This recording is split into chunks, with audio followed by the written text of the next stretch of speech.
Hello, I'm Josh Court and this is Matthew Coulson, and welcome to the Prem Live. So since there's an international break this week, we thought we'd do a player review and a team review. So probably the hottest team topic-wise at the moment is Sunderland with their new manager Poyet coming in. Gus? Yeah, there's a lot of similarities between Poyet and Di Canio, being that they're both very young managers. Both had only ever managed in the N-Power League 1 and 2, and that they both were ex-players who played in the Premier League. Did Poyet manage before? He managed Brighton and they in the Championship. Well, they were in League 1. They got promoted to the Championship. That started off low in England, right? Yeah. So, but for me, the main difference between Poyet and Di Canio is that Poyet seems a lot more calm than Di Canio, in the way that Di Canio was very erratic. I don't think angry is even a smart way to describe him. I don't think it's a smart descriptive word, where I just found Poyet a lot more of a calm. You listen to him speak and he's a lot more calm and well thought out by his decisions, which I think would probably be beneficial for Sunderland. Yeah, well, let me say that I am a fan of Gus Poyet. I think he's a good manager. The thing you need to consider though is how is he going to do with the Sunderland squad that's very weak, you know? And good managers have been there before. Martin O'Neill struggled with them. Paolo Di Canio, let's not call him a good manager, but yeah, so Gus Poyet has a big job to do, and they are a relegation candidate, no doubt about it. I'm not sure if it's on Poyet's side or not, but it was quite well known the Sunderland team didn't exactly like Di Canio. So I'm not sure if it's on his side that they'll be like, oh well, it's not Di Canio, so we like this guy, or if they'll be like, well, I think they've lost a bit of a bounce back factor in playing Liverpool and United and losing them both, because you know Di Canio's now gone and you're thinking, yeah, bounce back, and they actually played well in both those games and still lost. You know. So I think it's just a fresh start, and I think that Gus Poyet is going to have to.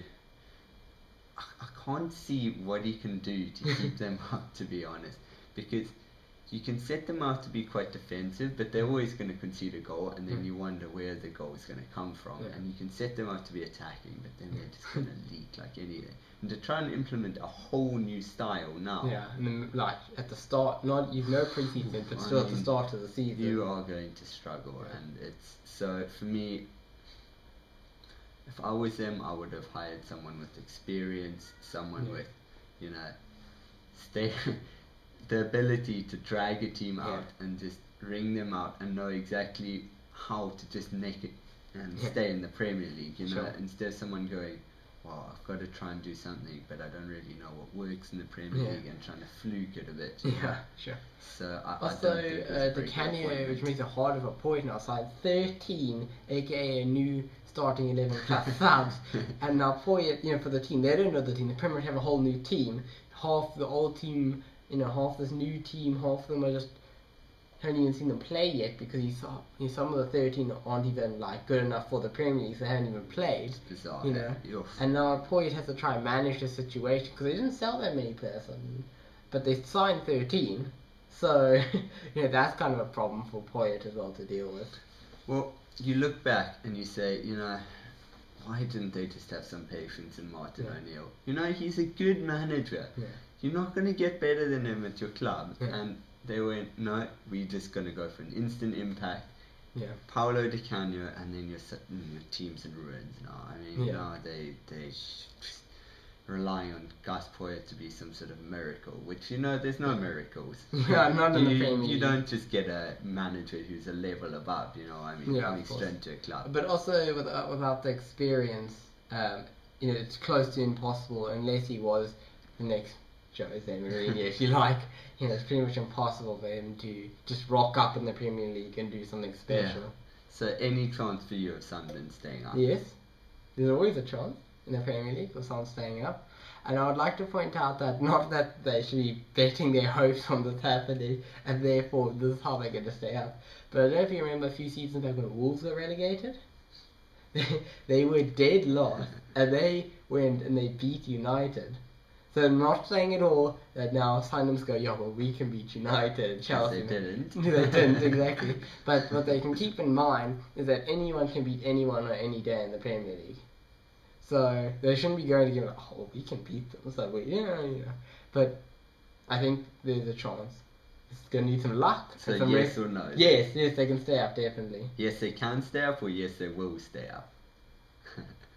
They won't stay up, but they can. I'm saying they're getting relegated, but if you ask me, is there like a chance there? I'll say they're 60% chance of getting relegated. I think they're dead and buried. I mean, with the squad they have, and it would really be a miracle for them to stay up, I think. So, onto our player review. Ferdaninho from Man City. So, a new player from Shakhtar. He's been playing in all their Premier League games so far. Well, you'd expect that when you pay over 30 million. Yeah, for a non-Brazilian starting player, or even squad player for that matter. So give me your 5 cents on that. On his performances so far in the Premier League. No, he's been good. He has been good. Let's not say he's coming to the Premier League and not impressed. I mean, City have had problems. They haven't been great this season, but it's more defensive issues for me. And their attack also hasn't been that great. I mean, but their midfield looks strong as ever, better than ever, to me. Yaya's been incredibly good, and Fernandinho's done a very solid job and made a very good base there.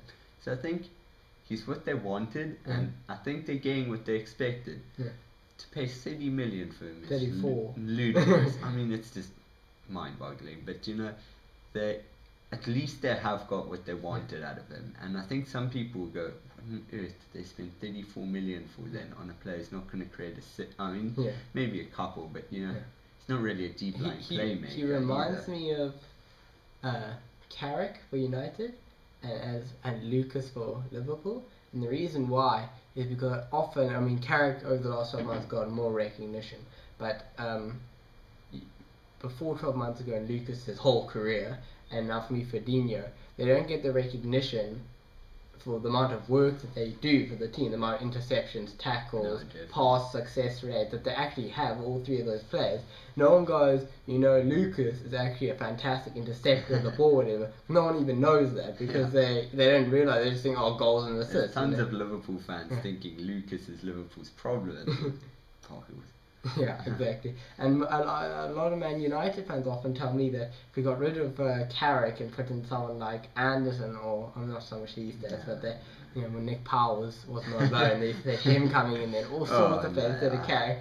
Where these days, even the commentators saying, Carrick, best. No, but that's the reason people have turned around because now some of the pundits are recognising it. Sure. Anyway, thanks for watching. If you want to contact us, use the hashtag #ThePremLife on Twitter or the Premier League or the PremLife at gmail.com. Thanks.